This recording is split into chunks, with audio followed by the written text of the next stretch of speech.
Actor Sivakarthikeyan அவர்களுக்கு இப்போ பார்த்தீங்கன்னா ரீசெண்டாக 3வது ஆண் குழந்தை ஒன்று பிறந்திருந்துச்சு.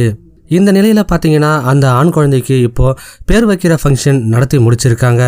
இந்த ஃபங்க்ஷனில் பார்த்தீங்கன்னா ஃப்ரெண்ட்ஸ் அண்ட் ஃபேமிலி அப்படின்னு சொல்லிட்டு நிறைய பேரை இன்வைட் பண்ணி செம கிராண்டாக சிவகார்த்திகேயன் அவர்கள் இந்த ஃபங்க்ஷனையும் நடத்தி முடிச்சிருக்காரு. ஸ்பெஷலாக சிவகார்த்திகேயன், ஆரத்தி அண்டு ஆராதனா கூட குகன் அண்டு பவன் சொல்லிட்டு இவங்க 4 பேருமே பார்த்தீங்கன்னா ஒரே மாதிரியான ட்ரெஸ் கோடில் மாலையெல்லாம் போட்டு செமையாக பார்த்தீங்கன்னா கிராண்டாக இந்த பேர் வைக்கிற ஃபங்க்ஷன் இப்போ நடந்து முடிஞ்சிருக்கு. நடிகர் சிவகார்த்திகேயன் அவர்கள் பார்த்தீங்கன்னா அவருக்கு பிறந்த 3வது பேபிக்கு பவன் அப்படின்னு பேர் வச்சிருக்காரு. அது மட்டும் இல்லாமல் பவன் சிவகார்த்திகேயன் அப்படின்னு சொல்லி மென்ஷன் பண்ணி இந்த வீடியோவையும் இப்போ ஷேர் பண்ணியிருக்காரு.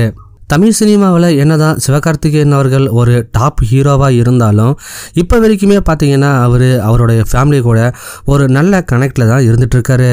மேரேஜ் ஆன கொஞ்ச நாள்லேயே பார்த்தீங்கன்னா ஆராதனா அப்படின்னு சொல்லிட்டு ஒரு க்யூட்டான கேர்ள் பேபி அவருக்கு பிறந்திருந்துச்சு. அதை தொடர்ந்து 4 இயர்ஸ்க்கு முன்னாடி தான் குகன் அப்படின்னு சொல்லிட்டு அவருக்கு ஒரு பையன் பிறந்திருந்தாங்க. தன்னுடைய அப்பாவே தனக்கு திரும்ப பிறந்துட்டாங்க அப்படின்னு சொல்லிட்டு அப்பாவோட பெயரை மென்ஷன் பண்ணுற மாதிரி சிவகார்த்திகேயன் அவர்கள் தன்னுடைய 2வது குழந்தைக்கு குகன் தாஸ் அப்படின்னு சொல்லிட்டு பேர் வச்சிருந்தாரு. அதை தொடர்ந்து இப்போது தனக்கு 3வதாக பிறந்திருந்த இந்த ஆண் குழந்தைக்கு பவன் சிவகார்த்திகேயன் அப்படின்னு சொல்லிட்டு பேர் வச்சிருக்காரு.